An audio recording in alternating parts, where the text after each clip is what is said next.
Hello, today is September 21st, and this is the SIG CLI biweekly meeting for September 21st. My name is Sean Sullivan. I'll be your host today.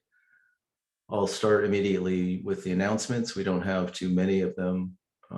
Let's remember about the new 126 release. We have an enhancement freeze in about 2 weeks on Friday, October 7th. So we have about a couple weeks in order to get the enhancements submitted before for the 126 release. And one clarification, Sean. Actually, it's the 6th. The 7th is, yeah. The 7th is, if you look at the UTC calendar, the 7th is 1 a.m. in the morning.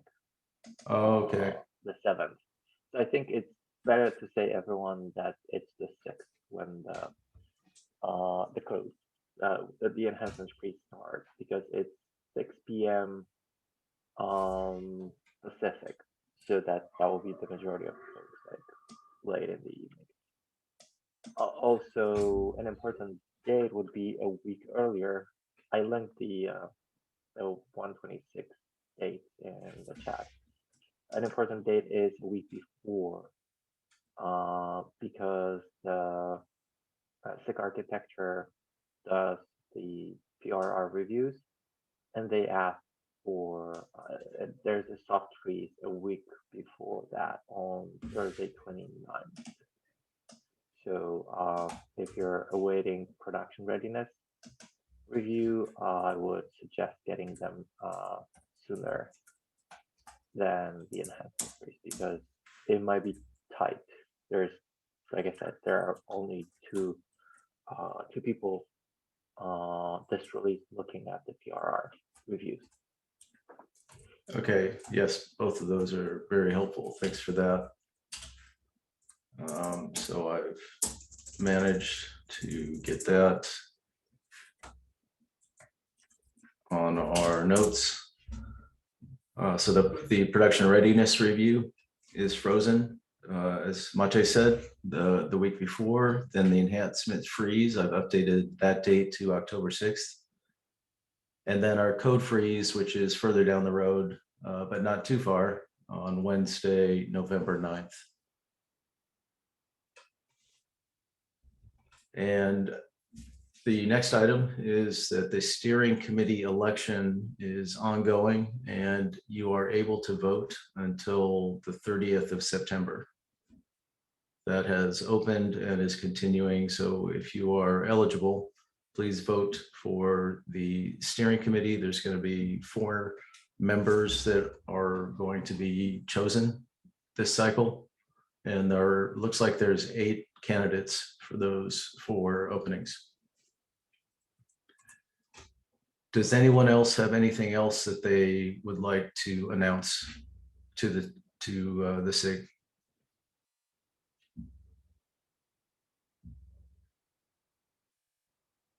Okay, let's move on to introductions, where we get to meet our newer SIG CLIers. For those who are new or who haven't been here for a while, if you would like to introduce yourself, to better acquaint yourself with your colleagues in the SIG, now is the time to do it, and this is completely optional. Is there anybody who'd like to introduce themselves? Yeah, I'll go first since I have some items today. I'm Alex. I work with Sean at Google, mostly with on SIG API machinery. I haven't been around in a long time, so some of you might recognize me, but otherwise, nice to meet all of you. Thanks, Alex. Is there anyone else who would like to introduce themselves?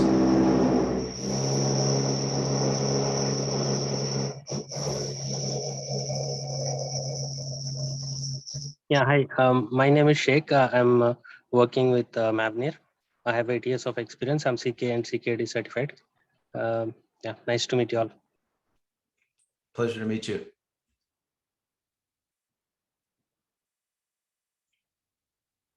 Is there anyone else who would like to introduce themselves? I guess I should call attention to the fact that I've changed my name to Marley.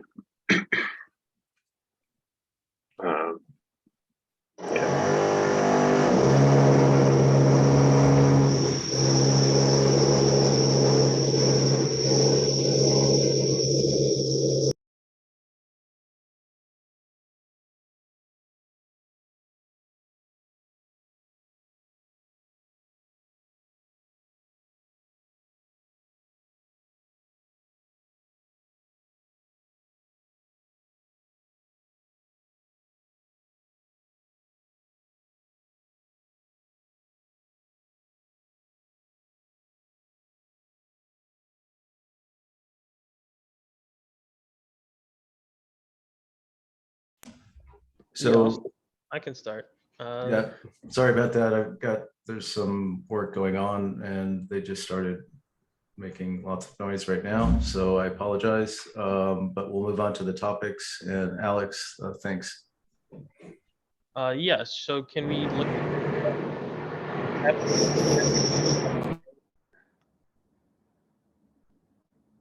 yeah, so if we can go to the files changed and yeah, view the file of the README. It'd be probably easier to look at if we looked at the rendered markdown. If you press the dots in the top right and press view file.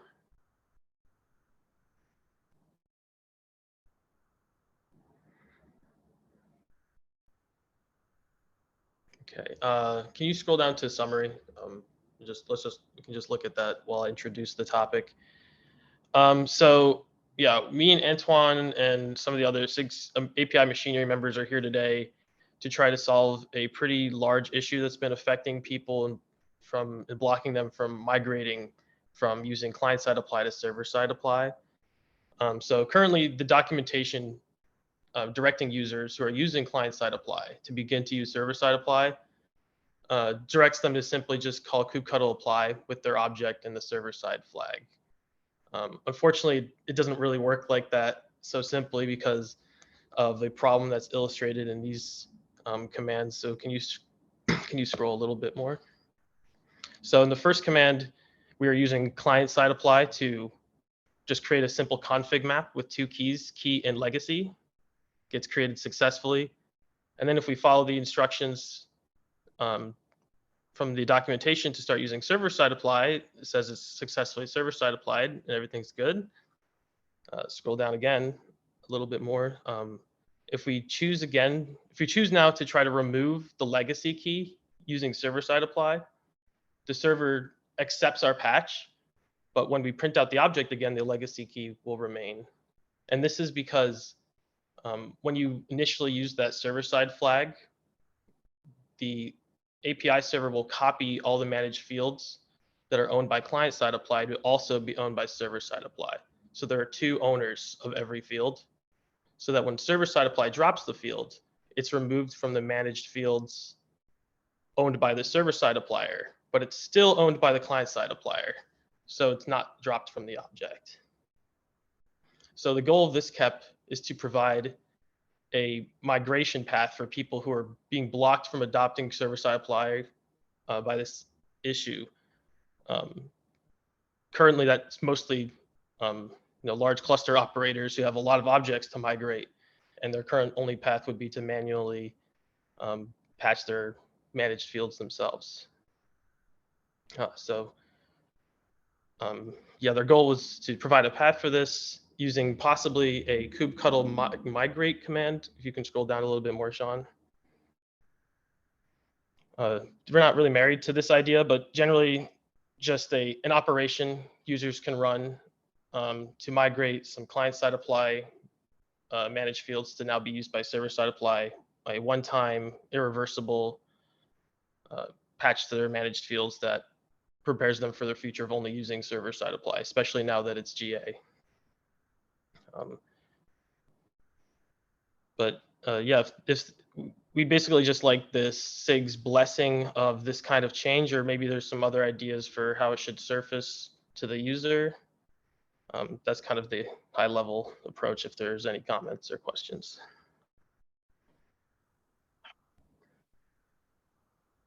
Is this just changing the field manager, or we are going to remove the last applied annotation?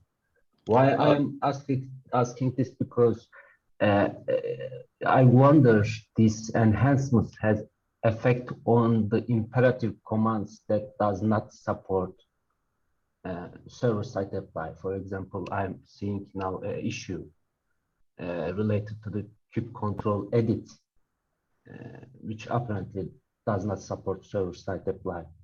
Is there any effect on this? So there's currently an implementation of this migration in client Go that does this. Like if you give it an object, it will perform this patch on it, and it does remove the last applied configuration. So client-side apply would no longer be possible on these objects. We can certainly discuss that and make sure that your use case isn't blocked, especially kubectl edit. Yeah, I That can means- add a few words about that. Yeah. If you do a kubectl edit to add a field, it's going to be preserved, even with this, which I think is the right thing to do.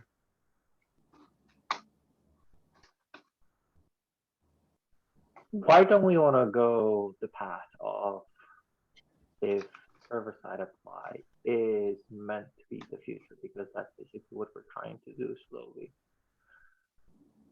Why not be explicit and do the owner's migration the first time you try server-side apply, and then any subsequent client-side apply would complain that, oh, I'm sorry, but this object is currently managed by the server.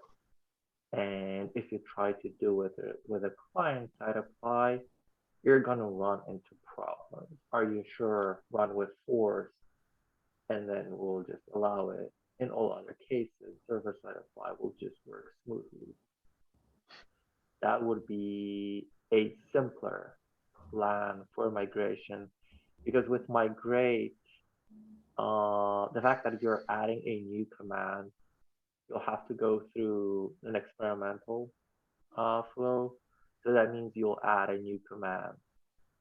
The command will be hidden under alpha subcommand, and also only after a little while in the next or two releases, we will be able to get it up to the main top level command.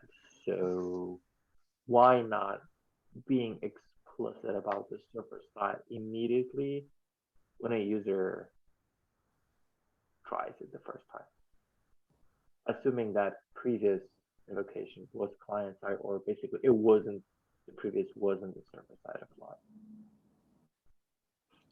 Off the top of my head, I like that approach.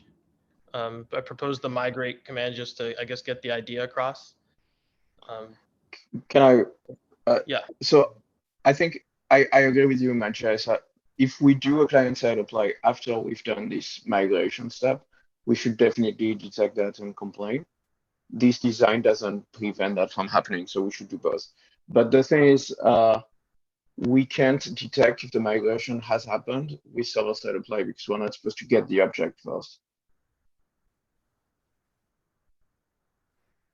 So it's kind of tricky to detect if server-side apply has happened when we're doing a server-side apply.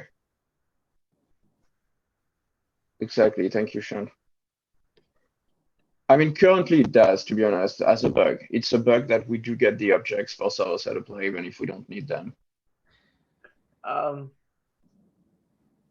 Honestly, I would be fine with that bug being persisted then for a little bit longer until we get rid of the client-side apply entirely, or eventually when we will agree that this was fully migrated, rather than fix the bug of removing that get, because that would at least ensure that we're not running into troubles, because client-side apply always has to do that get.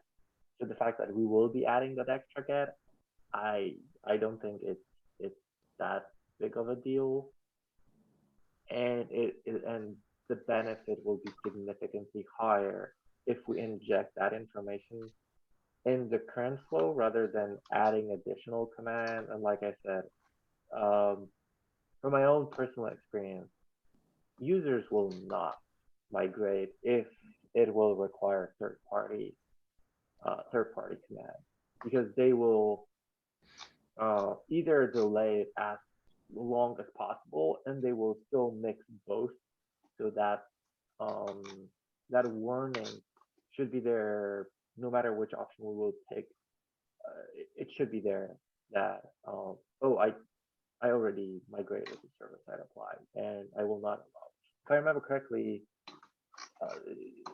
at least for the server-side apply, for some bits, you were doing something like that in the past, but for the server side of things, where you had a table for what happens if this or that apply was picked.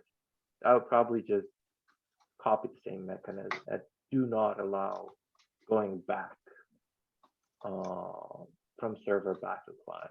You have to replace the resource or recreate it to go back to the client side. Oh, that sounds good to me.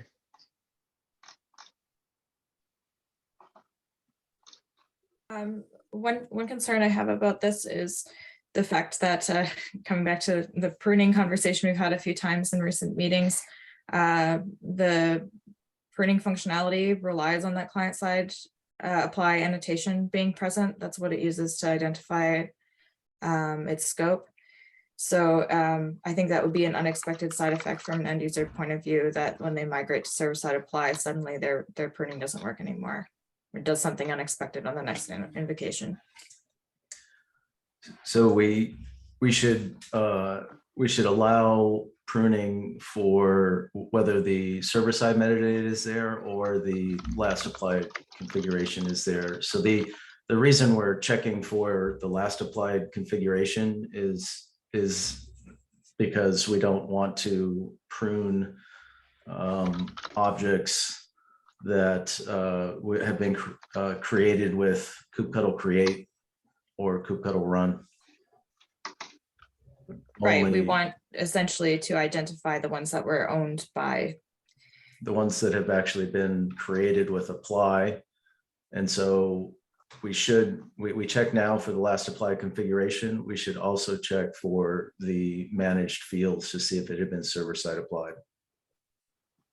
That sounds good, as long as you know which manager was used to apply.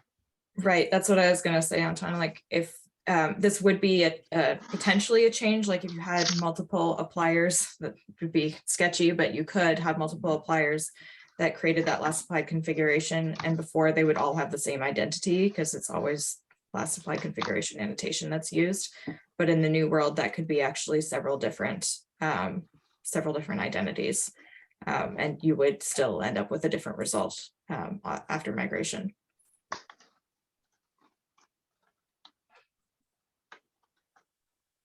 Out of curiosity, do we have a plan for server-side pruning or something like that?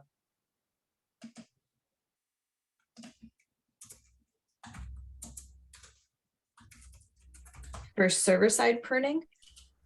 Yeah, to support pruning in the server-side apply. Since it's a batch, like it inherently is operating over a whole set of objects in different groups. I don't know if that could be moved to the server side. That would be a pretty fundamental change. Because the server doesn't receive sets, right? Yeah, true. But Sure. making it compatible with server-side apply while still actually operating on the client side should be feasible. And that's something that we've discussed in previous meetings. Yeah, it's Yeah. actually, I think that it's actually not that difficult to get this working for the pruning to work for server-side apply. I think it's just checking if there are managed fields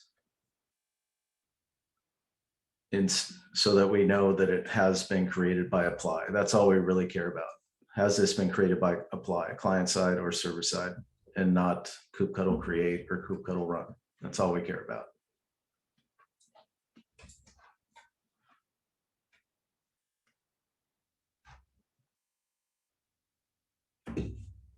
In We could that have a- sense, Sean, do you mean like that it has any fields that are owned by the server-side apply field manager that we are currently using? Yeah, that doesn't matter at all. Those are, so there's two separate concepts that may be conflated here, which is pruning fields, which is what the last applied configuration annotation is necessary for pruning a field, but for pruning an entire object, when we're applying sets of objects, then those considerations are much simpler. It's just whether or not it has been created by apply versus a different creation command. Right, but my point is that like there's no singular apply. Antoine has in the chat there, like maybe we need to provide a list of managers to consider because there's no singular apply operation in server-side apply. Okay, so for a pruning operation, let's say we use the minus prune flag, minus prune flag, and then we also use a label to describe what the previously applied set was. So none of that has anything to do with how that previous set had been applied or how the current set is being applied, whether it's client side or server side. So when we're just about to delete an object for pruning, if it's in the set difference and we determine that we're going to delete it for the prune because we just have the prune command, then we check the last applied configuration annotation before we delete it to make sure we're not deleting something that had been created with a different command, to make sure that it is something that was applied. So again, I think it doesn't matter whether they were applied or being applied server side or client side. We just have to determine whether they were by either checking that the managed field exists, saying, okay, now we know that it was server side applied and we don't care who that owner or that manager was, or the last applied configuration, knowing that it was client side applied by somebody. Maybe to think- give an example of where I think this could apply, and you can tell me whether I'm wrong about this being a thing. My understanding is that like you could have a controller in your cluster that uses server-side apply, right? Mhm. And then that would also cause there to be managed fields that are owned by that controller, hopefully with a distinct identity, field manager identity. And then, but that's not who I am in this operation. I'm like the CI pipeline, CD pipeline rather. Right. And I have a different field manager. So I should not then look for objects that were server-side applied by a random controller that has nothing to do with me. I don't want to scope those in and prune them. Yes, you do. So I don't think so, because that would not have been scoped in the past, because they wouldn't have been using client-side apply from their, that would be a behavior change as soon as they did the upgrade. Okay, that is a good point. And what it points to more than anything is that the current prune is broken. But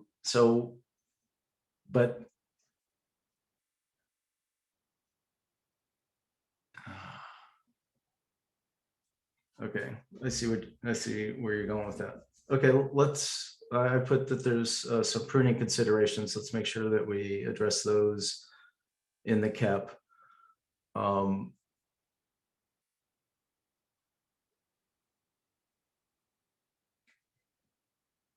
Yeah. Yeah, we can continue the discussion on the KEP. Okay. That is a good point. All right. Yeah. Thanks, guys. Sounds like for this one, there's generally support for the idea that we need to fix this problem. Just need to surface it in a different way and figure out some of these dependencies on the last applied configuration. There's also a kubectl edit that was mentioned. Yeah. Thanks, guys. That'll be all for this one. Okay, I'll bring up the next one. Okay, so this and this.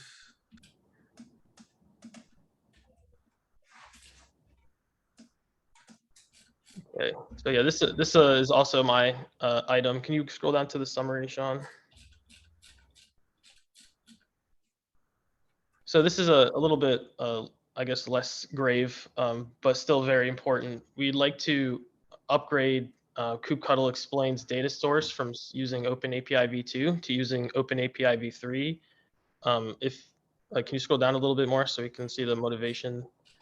Yeah, the reasons for that, I guess, are twofold. OpenAPI v3 has way more useful data. I only listed a couple of them because I think that they're motivating enough. Nullable and default being two ones I'd like to highlight that users have been requesting to see inside of their explain. So you can see like what would be the default value of a field, or if the field is nullable, things like that. The other motivation for this change is that currently CRDs specify their schemas in OpenAPI v3 format. And the server does a lot of kind of hokey things to convert that v3 format into v2, and the conversion is very lossy, and there's probably no way that we can have a good, accurate experience using that information. So how that's manifested with clients using kubectl explain is that if there's a nullable field, for example, it would just have no data in explain, just say object. Maybe I should include that in the KEP here, but the server will just elide any information that uses OpenAPI v3 features rather than represent them inaccurately. So as more and more users are adopting these OpenAPI v3 features in their CRD schemas, they're finding that kubectl explain is not as useful for them. So yeah, my primary goal with this KEP today is to get some backing from the SIG for doing this change and get some advice for how we should gate the feature and promote it through different stages. OpenAPI v3 is right now in beta as of Kube 124. And also as part of this KEP, we thought we were taking a look at how the printing. Can you scroll down a little bit, Sean? So while we were down to, sorry, scroll up a little bit to goals.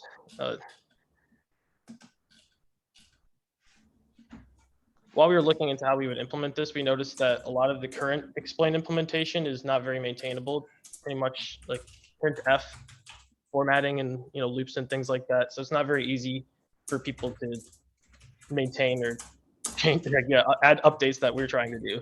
So we thought this would be a good opportunity to replace it with a text template implementation.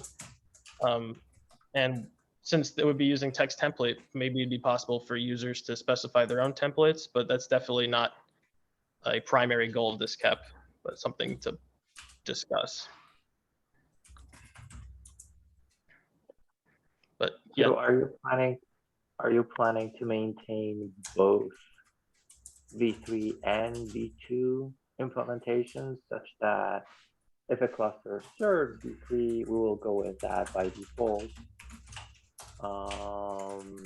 Because obviously it has a richer information about the fields, or for whatever reason, either if it's an older cluster or the v3 is not enabled, we will fall back into the v2 as a backup. And I'm perfectly fine if that will be even up to the point where we have two separate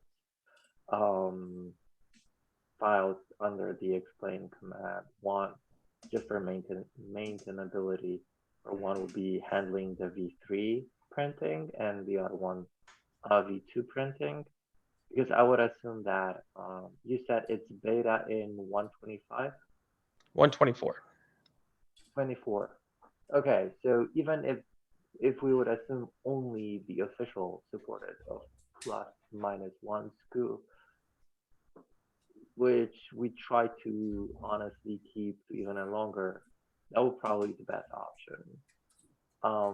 I would prefer we do it smoothly for users because they will not lose information. We will be actually providing more information if the cluster allows that. So the best option will be transparently do it for the users. Not sure how, Right. how others Yeah, feel. yeah, absolutely agree with trying to see if V3 is available, and then we can use the new richer features for that, and otherwise fall back to the old printer if V2 is the only thing that's available.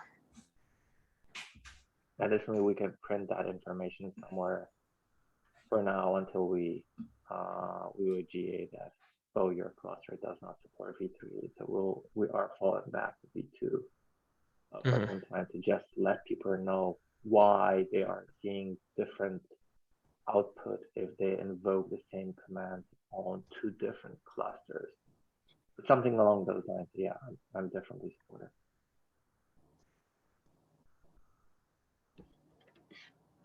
Got it.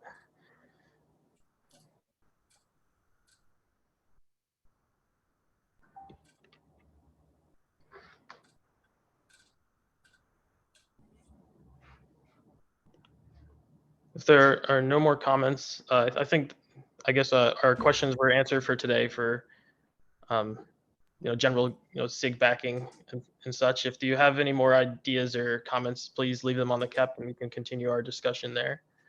Yeah, Alex, can you talk about the templates? I talked about them a little bit. Is there something you want me to add? I think there's a question in the CAP about what types of template do we allow that you haven't mentioned. Right. So some of our thinking with the templating and possible user customization would have been so we have right now kubectl explain has a human readable output. So we would provide a template that basically maps to the human readable output that you see today. We are also thinking of providing internally maybe a markdown template that can be rendered using a markdown generator, or possibly users might want to provide their own template using a -- template flag. Curious what the SIG thinks about custom templates versus only allowing built-in templates that we support. Like there's a lot of implications with allowing custom templates as far as, you have to now support the interface to the template and make sure that they don't break across Kubernetes and open API versions and things like that.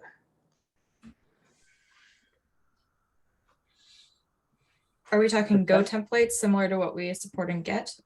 Yeah, Go text template from the standard library.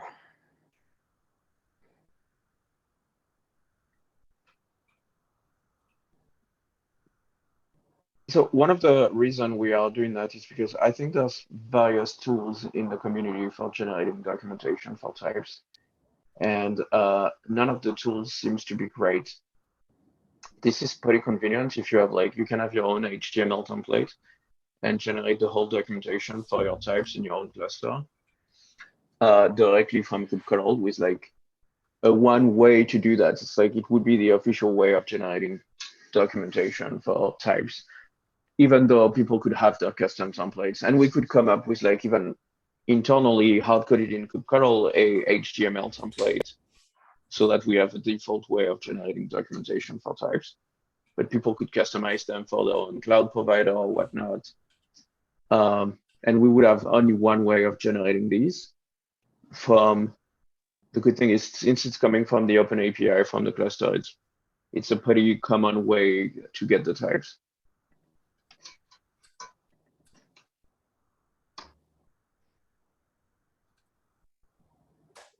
I think I agree. That sounds pretty useful. I don't have any strong objections or support for the templates. I'm honestly fine with the default, but if we maintain the default as is, and I wonder if we could somehow split the cap into two. Not sure if two caps will be needed actually, but maybe write it as one and then try to migrate both. The flag can be It will be, we'll call it experimental initially, and then we can play with it, whether it will be delivered in 126 or a little bit later. Yeah, that shouldn't be a problem. Yeah, it's definitely a useful idea to have those templating.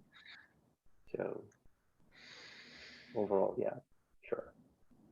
But I'm just trying, maybe, I don't know, to allow those to have separate lives, something like that. Not necessarily two separate tabs, because that would be outrageous to cover two rather smallish items in two separate tabs, especially that they are touching the same command.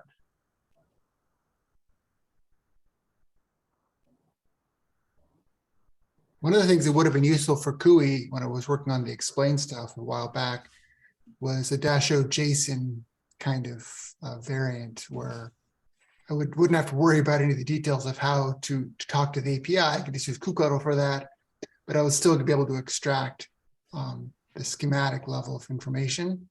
And then I can pass it to whatever formatter I want based on the JSON structure.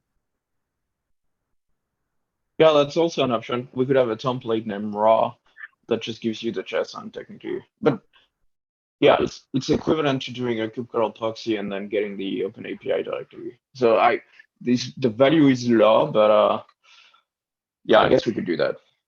And at least then we don't have to think too much about providing the template mechanism. Yeah, that was my thought, that that way you sort of an escape valve. People can use whatever formatter they want.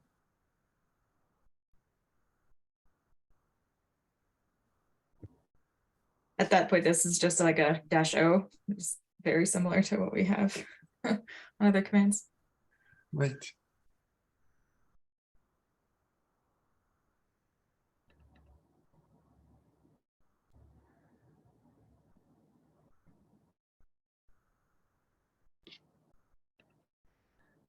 All right, if there are no other comments, I'd like to thank everyone who's talked so far about it. Please leave any other ideas or comments you have on the two PRs. They're linked inside of the agenda for today. I'll give it back to Sean.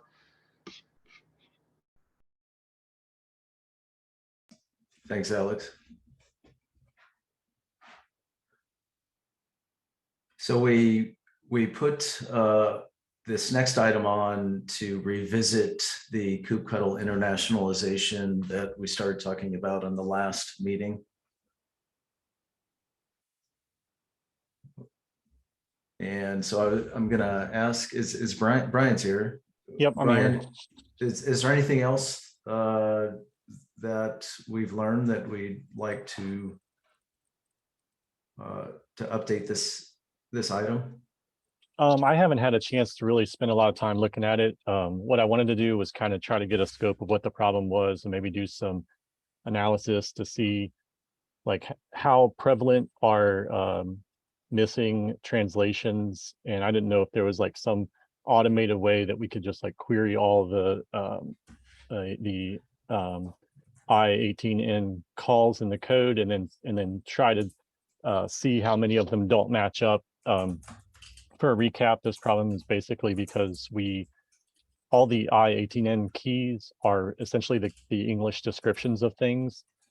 And when we change that, then all the translations get broken. And so the result is we end up with language translations that are like 90% English and 10% Japanese or something. And it's just like not a great translation experience or foreign language experience. So, I guess is there, my plan was to try to find some way to automatically generate some sort of report or something, maybe a script in the hack directory or something that people can run that will just kind of say,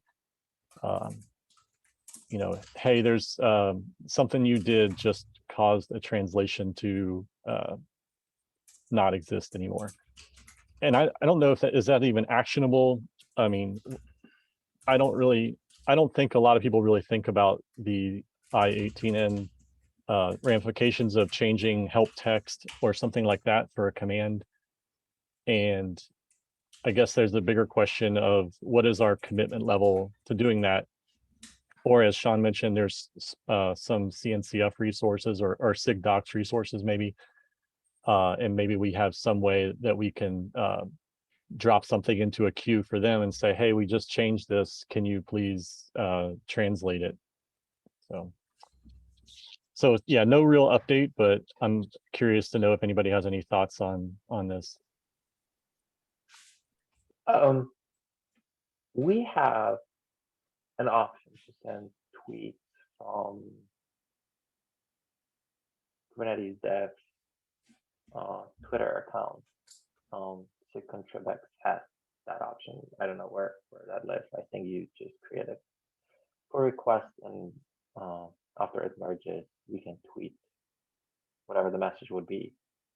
How about we, or in a parallel, or maybe in several places, how about we create a poll? Do you care about internationalization in kubectl or not? And that seems like the best starting option for us to at least know, because if the general answer will be that nobody cares, maybe we could start the deprecation entirely.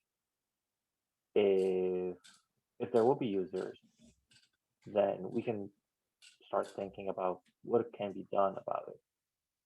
I mean, from my personal experience, being non-native English speaker, none of the bits that I'm using are in my native language. Most often than not, they aren't, the translations are not accurate enough. So I rarely use them at all. And it's just easier for me to work with the English translations and whatever. Well, the native text rather than translation. I've approved multiple translation PRs over the past years, but there weren't that many. And I've always relied on someone from the geographical area to know and to have the final tag on the PR. The only ones that I actually reviewed closely were the Polish ones. All the rest were, I left it to someone else. So the question is, or we will be looking for owners for those. Either is fine, but I would probably start with some kind of a poll that overthinking what to do with that. Are you interested in it at all?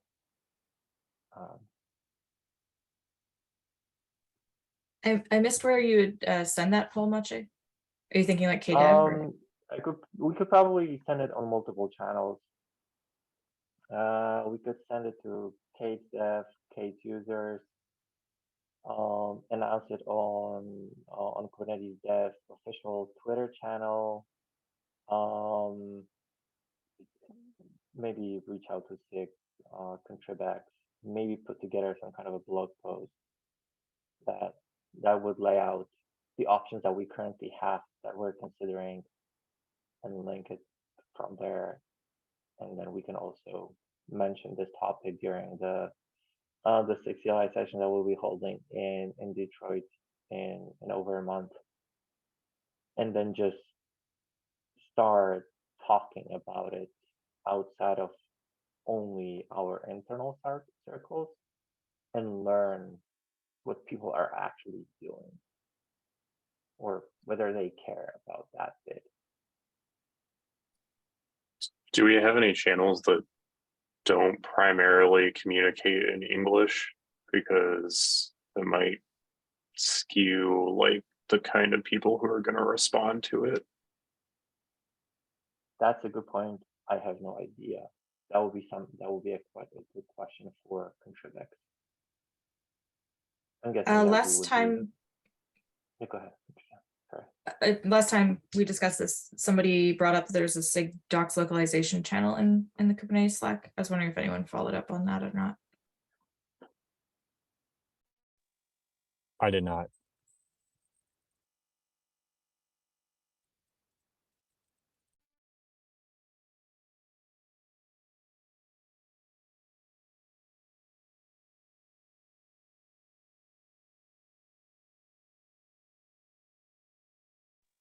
I just want to add. Sorry. Go on, Phil. I just want to add, if we decide to keep the internationalization, like we have the scripts there called update translations, and we are using GNU get text commands. So we could actually like update the script so it gives us a warning when the translations change and which need to be updated. So it should, if we decide to have it, it should not be that hard.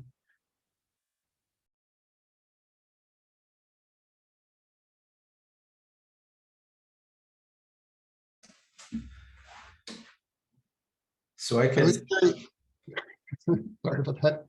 I was curious what the desire, this is going to be a naive question, but for the extent of the translations, are we thinking about translating names of resources like pod, namespace? Are we thinking about translating metadata, spec, or is it more the surrounding help framework of the CLI? Well, I mean, this is really only addressing the things that are already that already have I18N support, which are things like the short and long description of the commands. Some of the flags, or most of the flags, I think, are wrapped in the function call for I18N. But you're right, there are things like the resource names and things that are just really dynamic. There's also things like error messages and other things that we don't necessarily, we haven't necessarily wrapped all those in internationalization calls. So it's incomplete as it is right now. So I think that's all the more reason to follow Maciej's suggestion of polling the community and say, okay, if we're going to do this, we should do it well. But first, before we spend the resources and time to do it, let's find out how important it is. Makes sense. We actually got a feedback with the Red Hat team, and there was one of their QA folks noticed that an element of the UI said namespace, and they said, "Oh, well, that needs to be translated." And they opened up a defect, and I said, "Well, that's just the name of a resource kind." And so anyway, just there's definitely a desire, at least at that level. There was the QA people see strings that are in English, and it seems strange. It looks strange in the UI. They have this UI that's completely Chinese, for example, and they have this weird English phrases. So it definitely would help, but that's a much bigger challenge. And it's not, as you said, it's not a contained, closed problem.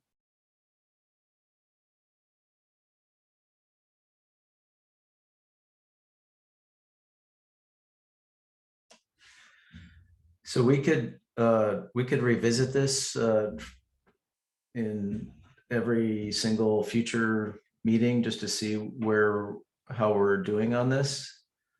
But that would probably be more successful if we had specific action items, which I don't know that there are specific action items. Is anybody willing to take on specific action items that we can check up on in future meetings? What would the action items be? I know we have one so let's identify them. The poll is one. A blog, maybe if we decide we want to do a blog post in conjunction with that. The I18N channel was mentioned again. It was mentioned last week as well. Thanks, Katrina. And then I guess there would be just us asking the question, getting their feedback on whether, I don't know, what would we ask them, whether we should attempt translations, and if so, which translations, which languages? Is that what we would ask them? And What language? And well, and then also like us from a more like logistics standpoint, like how do we keep all the translations synchronized? And that's, yeah, if they have any tips on how to do that, because they just get out of date so easily. So maybe a better way to manage this would be through issues, through some bugs. Does that sound better than trying to manage this through some AIs here in the agenda?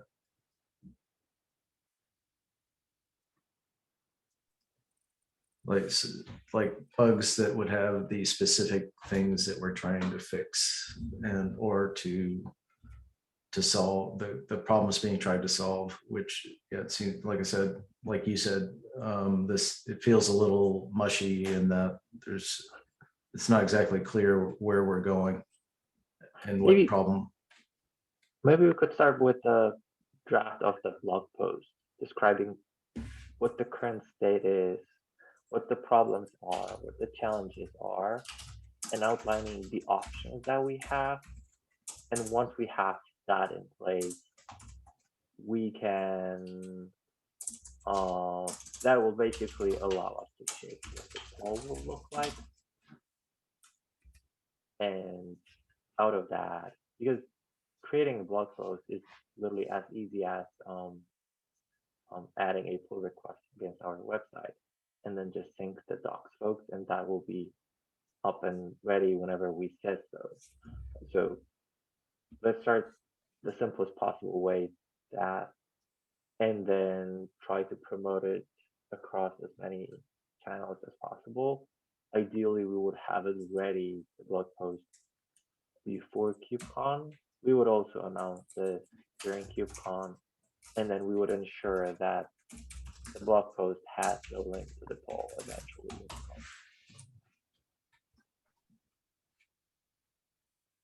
Because we roughly know where we are at, what the options are. We just need someone who will sit down and write it down and write it into the blog post, and we can discuss the final shape once we have the Yeah, I like that, Noche, and like we could use the draft as an anchor for the conversation with SIG docs if we wanted to do that before actually publishing.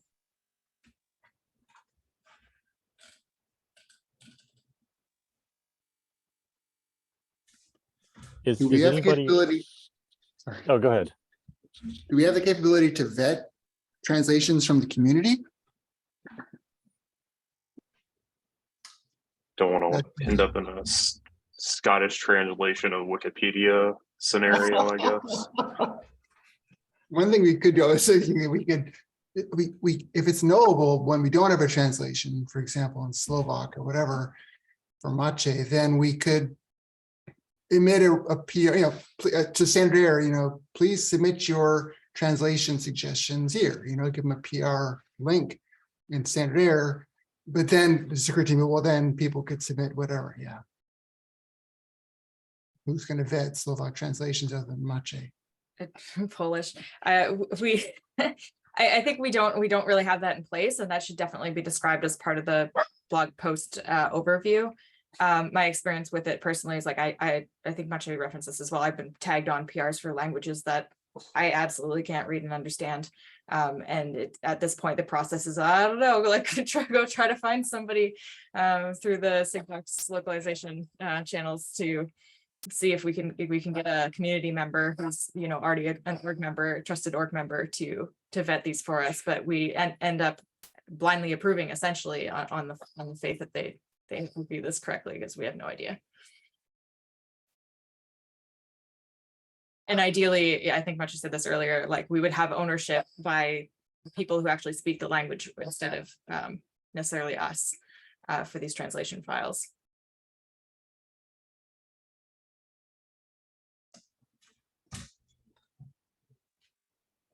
So if I understand the consensus, we think we should start with the blog post. And with the blog post, we can move on to a poll to get feedback from the community. Does that sound correct? And if so, is there somebody who would like to raise their hand for the blog post?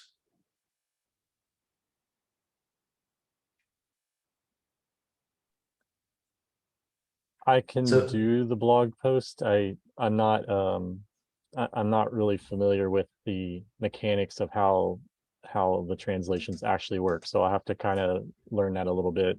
If anybody is familiar with it, maybe I could pick your brain on it. Yeah, I don't I'm think not it's familiar with the mechanism, but I'll definitely help you with the reviews and comments on the blog post. Okay, great. Thanks. yeah. My understanding is it's not all that involved. It's where we have the text, which is surrounded by the I-18. I guess it's a function or macro or whatever it is, and then there's a separate script in a separate directory that takes these translations for each particular language that we're translating, and if there is a match for that particular item, then it will switch it out. It's not that involved, but it's in a different area. It's not under kube control. It's under like, yeah, I don't even remember off the top of my head. Anyway, that's Okay. So Okay, if so- you can put my name there if you want to put somebody on that action item, unless somebody feels strongly about this and wants to take it.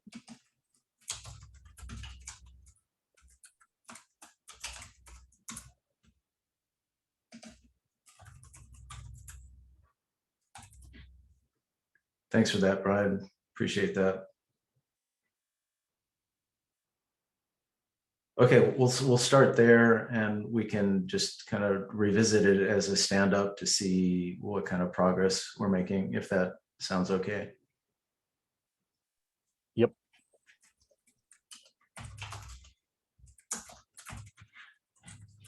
Okay, so looks like we are over. Mache, Arda, is it okay if we move this to the next one, or do you want to spend 2 quick minutes on the shadowing command? I'll go with the 2 quick minutes because that actually might require a cap. And if I need to go with one, then I would like to start sooner than later. So when we did the kubectl plugins, we purposely said that we will not allow shadowing the built-in command because that was the easiest option for us to start with. But we knew that there will be some options, some commands where people would want to have the ability to shadow the built-in commands. One such example is specific with create, especially that with so many CRDs being created on a daily basis. A lot of people are creating their own CRDs, and they would like to have an option to overwrite or add, let's say, kubectl create my fancy CRD or CR. And the question is what people feel about that option of adding certain commands. I would be very selective about allowing certain commands. For example, I would not allow, for starters, nothing more than just create, given that for create we have good examples where this would be useful, but still disallow overriding the built-in, except for create for now. But we would always, if there will be the need in the long run, we would be always revisiting that decision and eventually adding additional subcommands, which would be taken off that forbidden list.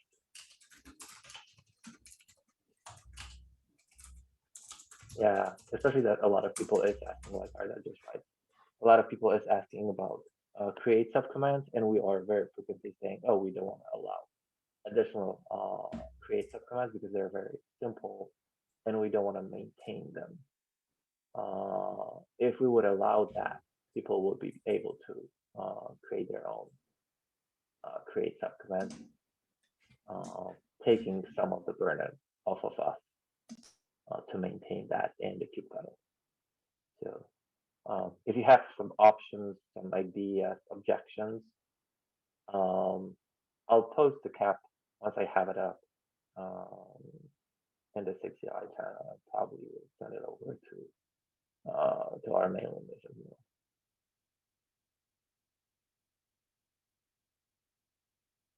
I think I fit in 2 minutes roughly.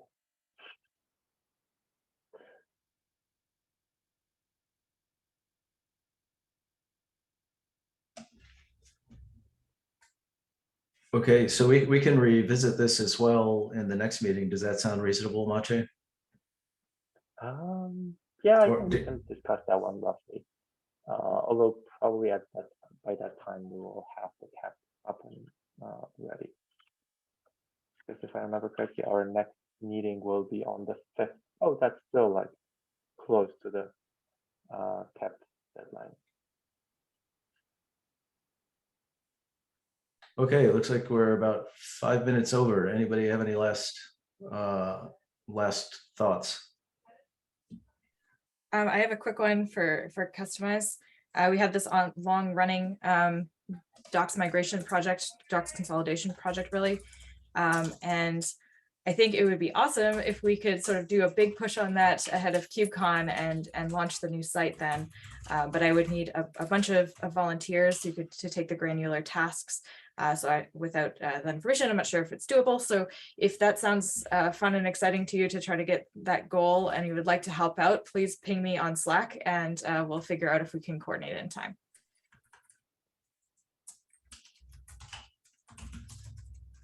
So I didn't get exactly, I'm missing a big part of this. There's a big push before KubeCon for Kustomize for, I'm sorry, for what was that, Katrina? The docs consolidation project. Docs consolidation. Yeah, I want to know if there's interest in doing a big push, if there would be bandwidth among the volunteers interested in the project. So I would really like to get it done, and I think this could be a cool way to have a target together for launch. But yeah, this is a project where I'm relying on community volunteers.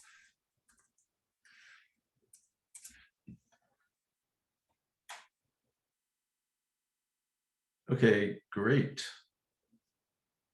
Okay, we're quite a few minutes over. I apologize for that.